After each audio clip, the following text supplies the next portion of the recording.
Hello friends, welcome to my YouTube channel. तो आज हम बिहार बोर्ड के केमिस्ट्री का पेपर देखेंगे। अभी तक फिजिक्स के पेपर हम लोग देख रहे थे, फिजिक्स के इंपॉर्टेंट क्वेश्चन हमने देखा था। तो इस चैनल पे दो वीडियो अपलोड हुआ है, उसको आप देख लें, उससे आपको फिजिक्स में काफ़ी हेल्प मिलेगी। और हो सकता है आपको सेम क्वेश्चन या सेम क्वेश्चन नहीं मिले तो सेम कॉन्सेप्ट पे तो क्वेश्चन मिलेंगे ही। हम हर क्वेश्चन के उसके पीछे के कॉन्सेप्ट भी बताते हैं। तो आज हम इसी तरह केमिस्ट्री के क्वेश्चंस लाए हैं जिसको हम डिस्कस करने जा रहे हैं, जो कि बहुत ही इंपॉर्टेंट है बिहार बोर्ड के लिए और दूसरे बोर्ड के लिए भी। किसी भी बोर्ड से हो कॉन्सेप्ट तो सेम ही होता है, तो आप देख सकते हैं। तो सबसे पहले क्वेश्चन है हमारा, oleum is compose of H2SO4 and which constituent. Oleum जहाँ पर है ओलियम, तो सबसे पहले हमें ये जानना होगा कि ओलियम का फार्मूला क्या है। देखिए, हम ओलियम का फार्मूला लिख रहे हैं आपके सामने। ओलियम होता है H2S2O7। क्या होता है? H2S2O7। अगर मैं इसके स्ट्रक्चर की बात करूं, हो सकता है भाई और डिटेल में जाकर वो स्ट्रक्चर का क्वेश्चन बना ले। तो आप देख लीजिए, स्ट्रक्चर इसका इस तरह का बनता है, ये सल्फर। अब ये बैलेंस कर लें, यहाँ पर ऑक्सीजन, यहाँ ऑक्सीजन, यहाँ पर OH, इसी तरह इधर यहाँ पर आ जाएगा OH। ठीक है, यहाँ OH लगेगा। इसको मैं और अच्छे से बना देता हूँ अलग जगह पर।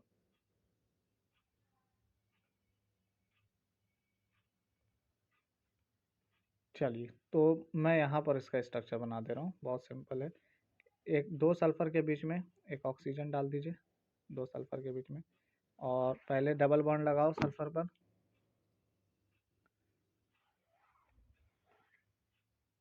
Double bond double bond O, यहाँ पर लगा दो OH, यहाँ पे लगा दो OH। कितने ऑक्सीजन हो गए? दो हाइड्रोजन हो गए। ऑक्सीजन हो गए 1 2 3 4 5, और एक ऑक्सीजन इससे डबल बॉन्ड से जुड़ेगा, एक ऑक्सीजन इससे डबल बॉन्ड से जुड़ेगा।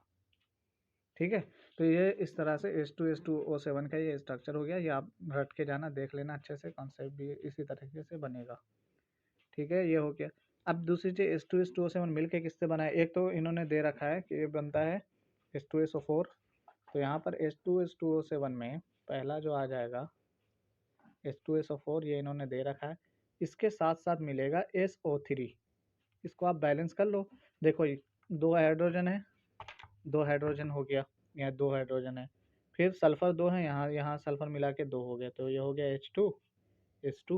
ये 4 ऑक्सीजन और 3 4 3 7, तो ऑक्सीजन कितने हो गए? 7। यानी कंपाउंड क्या बन गया? H2S2O7। बहुत डिटेल में मैंने बता दिया, स्ट्रक्चर बता दिया, कंपाउंड का फार्मूला बता दिया। अब इससे रिलेटेड कोई भी क्वेश्चन आएगा तो आप आसानी से इस क्वेश्चन को कर सकते हैं। तो ऑप्शन नंबर 20 का करेक्ट ऑप्शन होगा। ठीक है ना, ऑप्शन नंबर 20 का करेक्ट ऑप्शन होगा। ये मैंने पूरे डिटेल में वॉल्यूम को समझा दिया है। कोई दिक्कत है यहाँ तक? यहाँ तक नहीं है। चलो नेक्स्ट क्वेश्चन देखते हैं। नेक्स्ट क्वेश्चन है हाइब्रिडाइजेशन ऑफ नाइट्रोजन, NH3 का क्वेश्चन। ये देख लीजिए, नाइट्रोजन। सबसे पहले हम इसके स्ट्रक्चर की बात कर ले कि नाइट्रोजन से कितने हाइड्रोजन जुड़े हैं? 3 हाइड्रोजन जुड़े हैं। तो मैं इसके स्ट्रक्चर के ही हिसाब से इसका कंपाउंड बना दे रहा हूँ। यहाँ पर एक हाइड्रोजन, यहाँ पर एक हाइड्रोजन, यहाँ पर एक हाइड्रोजन। अच्छा, नाइट्रोजन के पास कितने इलेक्ट्रॉन्स होते हैं? 5 होते हैं। नाइट्रोजन 15 ग्रुप का एलिमेंट्स है, तो 15 वाले के पास 5, यानी नाइट्रोजन 15 ग्रुप का एलिमेंट्स है। तो यहाँ पर 5 है, तो ये 5 इलेक्ट्रॉन्स होंगे इसके आउटरमोस्ट शेल में। तो 5 में से 3 जो है हाइड्रोजन से बन जाएगा, हाइड्रोजन के साथ बॉन्ड बना लेगा, और एक यानी एक लोन पेयर यानी 2 इलेक्ट्रॉन इसके ऊपर एज ए लोन पेयर होंगे। तो ये आप देख कर भी बता पा रहे हैं कि ये मैंने किस तरह का कंपाउंड बनाया है, एक टेट्राहेड्रल है। या फिर ये कर लो कि हमें हाइब्रिडाइजेशन निकालने के लिए नंबर ऑफ सिग्मा बॉन्ड्स, ये कौन से हैं? ये सिग्मा बॉन्ड्स है, ये भी सिग्मा बॉन्ड्स है, ये भी सिग्मा बॉन्ड्स है, और ये क्या है? लोन पेयर है। तो number of sigma bonds plus lone pair. तो मैं यहाँ लिख देता हूँ हाइब्रिडाइजेशन ये बराबर होता है total sigma bonds, total sigma bond, ये है सिग्मा, ठीक है, sigma bond plus lone pair यानी टोटल लोन पेयर। तो सिग्मा बॉन्ड इसमें देख लो कितने सिग्मा बॉन्ड?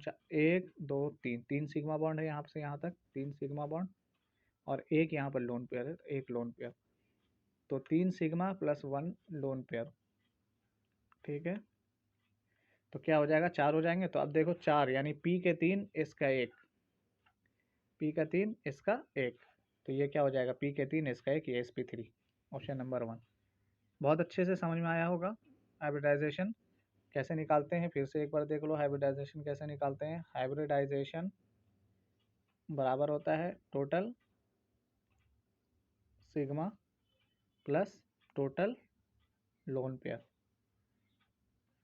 अगर मैं इसी क्वेश्चन में और डिटेल में बात करूं, अगर इसी कॉन्सेप्ट को लगाकर मैं तुमसे कहूं कि भाई H2O का बताओ, H2O का बताओ, तो सिंपल पहले इसका कंपाउंड बना लो। ये ऑक्सीजन से दो हाइड्रोजन जुड़े होंगे, और ऑक्सीजन के पास ये कौन से ग्रुप का एलिमेंट है, 16 ग्रुप का है ऑक्सीजन, तो 16 का मतलब 6 यानी 6 इलेक्ट्रॉन होंगे। याद रखो, जैसे नाइट्रोजन 15 का था तो 15 का मतलब 5 ये था, और ये ऑक्सीजन किसका है, 16 का है, तो 16 का मतलब 6 यानी 6 आउटर मोस्टल इलेक्ट्रॉन्स हैं।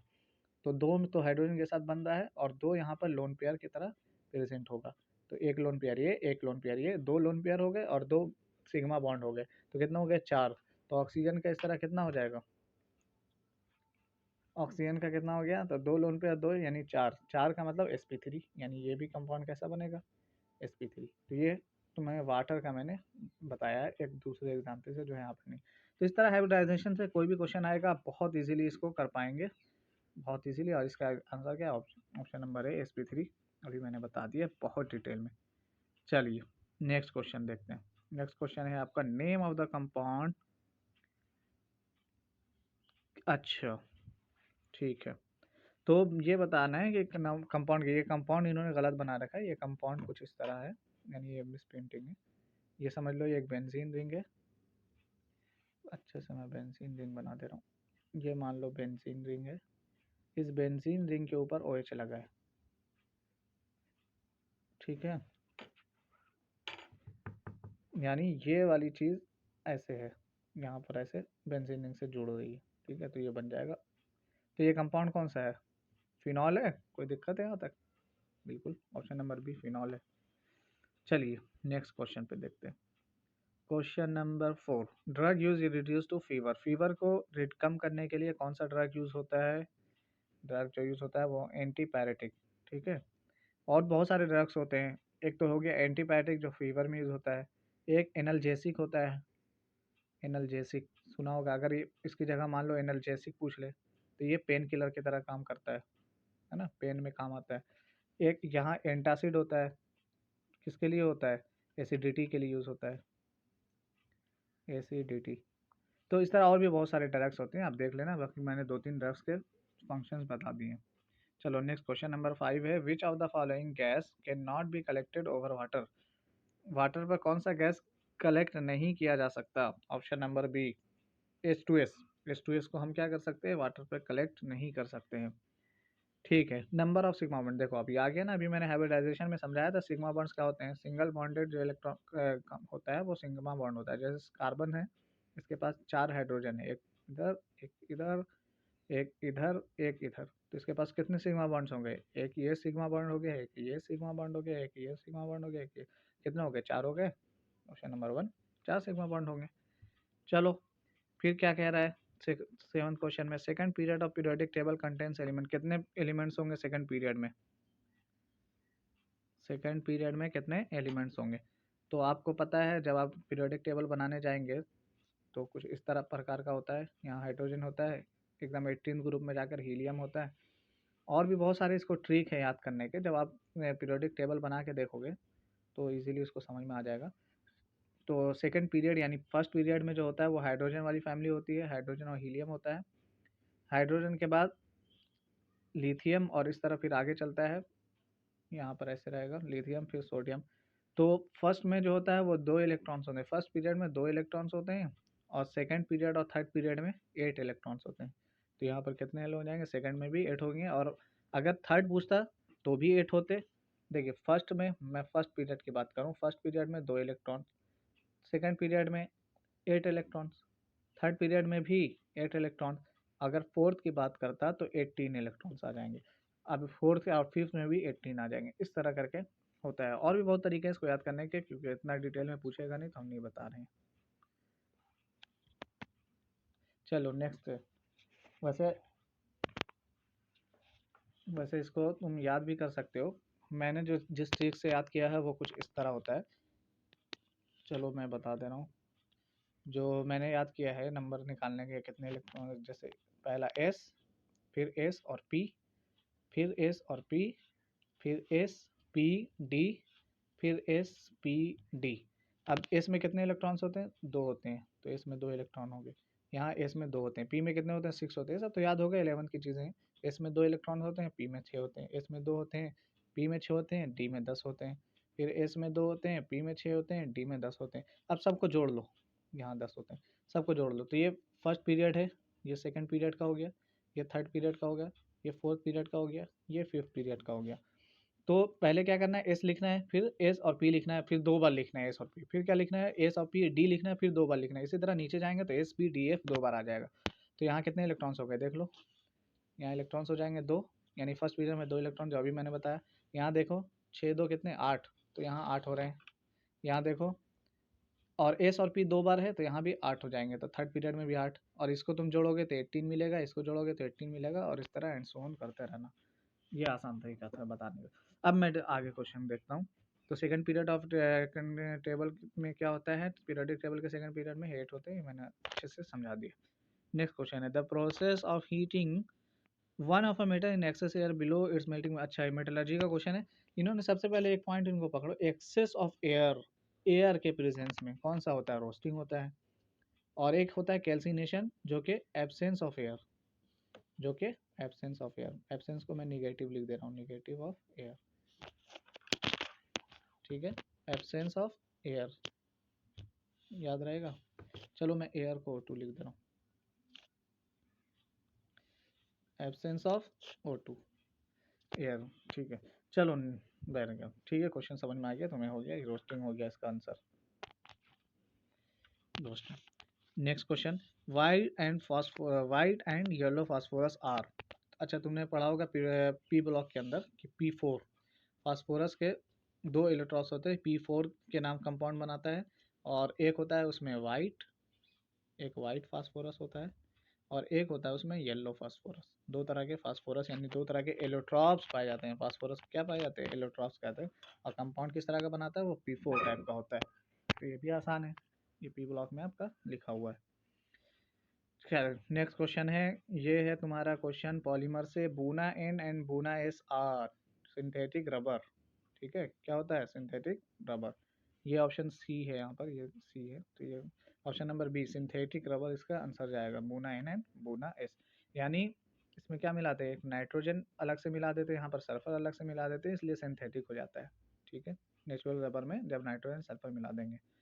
तो नेक्स्ट क्वेश्चन है आपका, डिटॉल इज यूज्ड है, डिटॉल किस तरह यूज़ किया जाता है, डिसइंफेक्टेंट, एंटीसेप्टिक, एनी मलेरियल या ऑल। नहीं मलेरियल वेरियल तो आ नहीं सकता पहली बात, एंटीसेप्टिक और डिसइंफेक्टेंट में है तो एंटीसेप्टिक रखते हैं इसको। डिसइंफेक्टेंट की तरह भी वो परसेंटेज के ऊपर डिपेंड करता है, तो हो सकता है, लेकिन अभी एंटीसेप्टिक रखेंगे इसको, एंटीसेप्टिक जैसे कटे फटे पर जो हम यूज़ करते हैं ना, डिटॉल का भी यूज़ कर सकते हैं, तो वो एंटीसेप्टिक हो गया। है नेक्स्ट क्वेश्चन, नाइट्रोजन और ऑक्सीजन, सबको पता है नाइट्रोजन ऑक्सीजन क्या है, नॉन मेटल्स हैं, कोई मेटल मत बोल देना भाई। नाइट्रोजन ऑक्सीजन कैसा है, नॉन मेटल है, पी ब्लॉक का एलिमेंट है, ठीक है।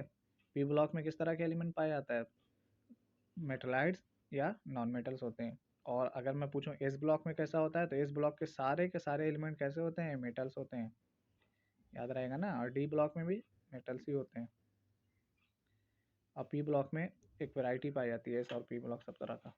चलो नेक्स्ट क्वेश्चन भाई, alcohol is formed when one of the hydrogen of alkane is replaced by, alcohol कब बनेगा, जबकि जैसे मान लो हमारे पास है, मैं एक कंपाउंड ले लूँ, मान लो CH4 ही ले लूँ, CH4, इसमें क्या करूँ, एक हाइड्रोजन को रिप्लेस कर दूँ, तो यहाँ बना दूँ, एक हाइड्रोजन को रिप्लेस करके यहाँ पर कौन सा ग्रुप लगा दूँ, हाइड्रोक्सिल ग्रुप, कौन सा ग्रुप, हाइड्रोक्सिल ग्रुप। तो ये तरह आपका कंपाउंड इस तरह बन जाता है, ये बन जाता है। हाइड्रोक्सिल ग्रुप एक्स्ट्रा लगा रहे हो, 3 हाइड्रोजन हमने रहने दिया, एक हाइड्रोजन निकाल दिया, तो कौन से ग्रुप से अल्कोहल बनेगा, हाइड्रोक्सिल ग्रुप डालने से। ये वाला ग्रुप क्या कहलाता है, हाइड्रोक्सिल ग्रुप, यही है हाइड्रोक्सिल ग्रुप, ठीक है ना, ये है तुम्हारा हाइड्रोक्सिल ग्रुप, ये है CH4, ठीक है। चलो next question, IUPAC name of CH3COO, बहुत अच्छा है, बहुत सिंपल भी है, बस ड्रा करना है CH3CH को, देखो कैसे ड्रा होगा। ये हो गया तुम्हारा CH3 और इससे जुड़ा है CHO, यानी C के ऊपर एक डबल बॉन्ड और एक OH। देख के क्या लग रहा है, ये कौन सा कार्बोक्सिलिक ग्रुप है, कार्बोक्सिलिक ग्रुप। तो बता इसका नाम क्या हो जाएगा, पहले का मीथ, दूसरे का एथ, तो हो जाएगा इथे, इथे ओइक एसिड होता है, तो इथेन से ethanoic acid, ethanoic acid, option number B, ethanoic acid. ठीक है, कोई प्रॉब्लम है यहाँ तक? बहुत आसान है, मैंने ड्रा करके भी दिखा दिया इसको। सुक्रोज का फार्मूला याद करके जाना है भाई। सुक्रोज का फार्मूला क्या होता है? सुक्रोज का फार्मूला होता है C12H22O11। अगर सुक्रोज ना पूछ के मैं ग्लूकोज पूछ लेता तो सबको याद होगा ना, ये तो याद ही होगा, C6H12O6, ये होता है ना ग्लूकोज का। तो अभी फिलहाल सुक्रोज का पूछा है, तो सुक्रोज का ऑप्शन नंबर बी जाएगा, C12H22O11। चलो next question, which of the following gas is mono atomic? Mono atomic कौन कौन सा होता है? क्लोरीन, सबसे पहले हम बात करते हैं, सारे देख लेते हैं ताकि कॉन्सेप्ट क्लियर रहे। क्लोरीन कैसा होता है? Cl2 बनाता है, तो मोनो एटोमिक है, और कुछ है डायटोमिक है ना, दो क्लोरीन है तो डायटोमिक है। हीलियम, सारे के सारे जो भी जीरो यानी 18 ग्रुप के एलिमेंट्स होते हैं, नोबल गैसेज होते हैं, वो सब क्या होता है? मोनो एटोमिक होता है। नाइट्रोजन N2 बनाता है, डाई एटोमिक है। ऑक्सीजन O2 बनाता है, डाई एटोमिक है। तो मोनो एटोमिक कौन हो गया? हीलियम। तो ये ऑप्शन हो गया ऑप्शन नंबर बी। चलो नेक्स्ट क्वेश्चन, K3FeSN6, ये कैसा कंपाउंड है? डबल सॉल्ट है, डबल सॉल्ट है, या कॉम्प्लेक्स कंपाउंड है, या एसिडिक सॉल्ट है, या कॉमन सॉल्ट है? चलो देख लेते हैं। डबल सॉल्ट का अगर तुम्हारे पास पूछने को आएगा तो तुम्हारे सिलेबस में एक कंपाउंड का नाम दिया हुआ है। डबल सॉल्ट में एक कंपाउंड का है K2SO4 Al2SO4 का होल ट्राइस, क्योंकि ऑक्सीजन बैलेंस ही करनी है ना, तो एल, और यहाँ पर जो वाटर जुड़ता है वो 24H2O होता है। ये कंपाउंड देख लो, इस तरह का होता है डबल सॉल्ट। इस तरह का क्या होता है? ये बनाता है डबल सॉल्ट, ये होता है K2SO4 Al2SO4 का होल थराइस 0.24H2। ये एक डबल सॉल्ट का है। अच्छा, इसके अलावा मैं बात करूँ, दूसरा ले लूँ, कॉम्प्लेक्स कंपाउंड। कॉम्प्लेक्स कंपाउंड ये है कॉम्प्लेक्स कंपाउंड, ये यहीं पर है, यही है K3FeCN6। इस तरह का बड़े से ब्रैकेट में जो लिखा होता है यही होता है K3FeCN6। और भी बहुत सारे कॉम्प्लेक्स कंपाउंड मिल जाएंगे, तो ये हो गया complex compound. Acidic salt, acidic salt किसे कहते हैं? जो पी ब्लॉक के एलिमेंट्स बनाते हैं। नॉन मेटालिक सॉल्ट क्या होता है? एसिडिक सॉल्ट होता है। खैर, कॉमन सॉल्ट तो हम बनाते हैं NaCl वगैरह। ठीक है, खैर, तो तुम्हारा कौन सा है? कॉम्प्लेक्स कंपाउंड जाएगा। ठीक है, कॉम्प्लेक्स कंपाउंड, ये कैसा कंपाउंड है? Complex compound, B option. चलो, transition elements are known as, transition element किसको कहते हैं? एस ब्लॉक को कहते हैं, पी ब्लॉक को कहते हैं, डी ब्लॉक को कहते हैं, या एफ ब्लॉक को कहते हैं? बताओ क्या जाएगा आंसर? D block. अच्छा, ट्रांजिशन एलिमेंट्स जो होता है ये है तुम्हारा टी ब्लॉक, ये है क्या? ट्रांजिशन, ट्रांजिशन, ठीक है, ये होता है ट्रांजिशन एलिमेंट्स। चलो ठीक, बाकी बचा एफ ब्लॉक, इसको कहते हैं inner transition, inner transition elements, ये शॉर्ट फॉर्म लिख दिया मैंने, इनर ट्रांजिशन एलिमेंट। अच्छा, एस और पी ब्लॉक, इसको क्या कहते हैं? इसको कहते हैं रिप्रेजेंटेटिव एलिमेंट्स, रिप्रेजेंटेटिव एलिमेंट्स। देखो, तुम्हें ये सारे क्वेश्चन तो कहीं भी मिल जाएंगे, लेकिन इसके पीछे डिटेल्स क्या है, या इस तरह के और क्वेश्चन मान लो सेम नहीं आए, तो कुछ तुम्हें पहले से पता होना चाहिए। मतलब मैं क्वेश्चन ही नहीं करा रहा हूँ, बल्कि उसके पीछे के क्या कॉन्सेप्ट है, उसके डिटेल क्या है, वो बता रहा हूँ कि अगर गलती से बाहर से क्वेश्चन बन गया तो तुम उन क्वेश्चंस को कर सको। इसलिए मैं इस ऑप्शन से भी खेल रहा हूँ, सारे ऑप्शन से खेलने की कोशिश कर रहा हूँ, कि अगर वो तुम्हारे साथ ही खेल गया तो तुम उसके साथ कैसे खेल लोगे। तो मैं ऑप्शन से कोशिश कर रहा हूँ खेलने की। तो अभी मैंने डिटेल बताया ना तुम्हें, कि जैसे पूछा इन्होंने ट्रांजिशन, तो मैंने और भी सारे बता दिए कि ट्रांजिशन में तो देखो ये डी ब्लॉक क्या आ गया, ए ब्लॉक का आ गया इनर ट्रांजिशन में, फिर पी ब्लॉक और एस ब्लॉक ये दोनों मिलकर रिप्रेजेंटेटिव होता है। तो ये मैं और सारे ऑप्शन से खेलने की कोशिश कर रहा हूँ, समझाने की कोशिश कर रहा हूँ, ताकि तुम और भी क्वेश्चंस को अच्छे से कर सको। ठीक है ना? तो यहाँ पर जो ऑप्शन क्या जाएगा? यहाँ पर ऑप्शन जाएगा डी ब्लॉक के एलिमेंट्स। ठीक है, तो चीज़ें समझो, और तुम्हें चीज़ें समझ में आ रही हैं तो इसको लाइक भी करो, सब्सक्राइब करो, और लोगों में शेयर करो कि भाई बहुत अच्छे से सर ने समझाया, बहुत डिटेल में बताया है। ठीक है ना। ठीक, नेक्स्ट क्वेश्चन की बात करते हैं। हम 20 तक क्वेश्चन आज देख लेंगे। तो नेक्स्ट क्वेश्चन है 19वां क्वेश्चन है, ammonia changes to moist and red litmus paper into. Ammonia red litmus paper को किस में बदल देगा? ब्लू में बदल देगा। क्योंकि अमोनिया क्या है? अमोनिया क्या है? अगर मैं पूछूं अमोनिया क्यों ब्लू में बदल रहा है, तो अमोनिया एक तरह का बेस है, होता है ना, NH3। कौन सा बेस होता है? अगर मैं पूछूं किसकी थ्योरी के अकॉर्डिंग अमोनिया बेस हो रहा है, बता सकते हो? बताओ, हाँ बताओ, किसकी थ्योरी के अकॉर्डिंग अमोनिया बेस हो रहा है भाई? क्योंकि इसके पास क्या होता है? इसके पास लोन पेयर होता है। तो बताओ कौन बनाएगा? किसकी थ्योरी के अकॉर्डिंग ये अमोनिया बेस हो रहा है? चलो, लेविस बेस है, ठीक है। ये कौन सा बेस है? लेविस बेस है। लेविस ने कहा था कि जो लोन पेयर डोनर होते हैं वो बेस की तरह काम करते हैं, और जो लोन पेयर एक्सेप्टर होते हैं वो एसिड की तरह काम करते हैं, इसलिए NH3 अमोनिया एक तरह का लेविस बेस है। तो ऑप्शन नंबर 1 याद कर लेना, थ्योरी है, ठीक है। चलो, nitric acid is prepared by, last question है हमारे इसका, और इसके आगे फिर हम और वीडियो में डालेंगे। यहाँ तक मैं देख लेते हैं अभी, क्योंकि वीडियो लंबा हो रहा है, फिर देखने का मन नहीं करता है, इसलिए हम यहाँ तक बना रहे हैं। इसके आगे चीज़ें जहाँ ना समझ में आए वो आप कमेंट करके बेझिझक बता सकते हो। आपके हर कमेंट का रिप्लाई होगा, हर कमेंट का जवाब दिया जाएगा, हर पीछे का कॉन्सेप्ट जो आप पूछेंगे उसका आंसर किया जाएगा। इसके अलावा हमारा जो है टेलीग्राम चैनल भी है pyq.academy के नाम से, उस पर लिंक भी हम दे देंगे, और फिजिक्स का जो पुराना पेपर है उस यानी जो हमने डिस्कस किया उसकी भी लिंक हम डिस्क्रिप्शन में डलवा देंगे। खैर, लास्ट क्वेश्चन देख लेते हैं। Nitric acid is prepared by, nitric acid किससे बनता है? नाइट्रिक एसिड बनता है हमारा ओस्टवाल्ड प्रोसेस से। कैसे बनता है? अगर डिटेल चाहिए, चलो मैं थोड़ा सा डिटेल दे ही दे रहा हूँ। NO जब O2 से मिलता है, NO जब O2 से मिलता है तो यहाँ पर बनाता है NO2, ठीक है। कि नाइट्रिक एसिड ओसवाल्ड प्रोसेस का पूरी डिटेल है, कैसे प्रोसेस कैसे चलता है। फर्स्ट स्टेप ये होता है। सेकेंड स्टेप में अगर बात करूँ तो NO2 वापस से एक O2 से मिलेगा और यहाँ पर NO3 बना लेगा, और NO3 से जब H2SO4 मिलेगा, H2SO4 मिलेगा तो यहाँ पर HNO3 का फॉर्मेशन हो जाता है। क्या बन जाता है? HNO3 का फॉर्मेशन हो जाता है। तो ये है तुम्हारा ओसवाल्ड पर। अच्छा, इसके अलावा ये इन्होंने कांटेक्ट प्रोसेस दे रखा है। कांटेक्ट प्रोसेस किससे बनता है? अच्छा, ये आंसर आपका तुम्हारा ओसवाल्ड हो गया, ये हो गया। मैं देख रहा हूँ कांटेक्ट प्रोसेस में क्या हूँ, ये बनता है कंसर्ट H2SO4 के फॉर्मेशन को कहते हैं कांटेक्ट प्रोसेस से बनता है ये H2SO4। सल्फ्यूरिक एसिड का फॉर्मेशन कांटेक्ट प्रोसेस होता है। एक दिया है हेबर्स प्रोसेस, इसको भी देख लो। हेबर्स प्रोसेस से अमोनिया बनता है, पढ़ा होगा ना, H2+ और N2 गिव्स NH3, इस तरह का बहुत पढ़ते हैं ये वाली रिएक्शन। तो ये अमोनिया बनता है हेबर प्रोसेस है। फोटोसिंथेसिस से क्या बनता है? क्या बनेगा? फोटोसिंथेसिस ग्लूकोज बन जाएगा। तो इस तरह का प्रोसेस है, ठीक है। तो ओस्वाल्ड प्रोसेस से क्या बनेगा तुम्हारा? ओस्वाल्ड प्रोसेस से क्या बनेगा? नाइट्रिक एसिड बन जाएगा। खैर, यहाँ तक आप क्वेश्चन देख लो, बाकी इसके आगे का हम नेक्स्ट में डिस्कस करते हैं। चैनल को लाइक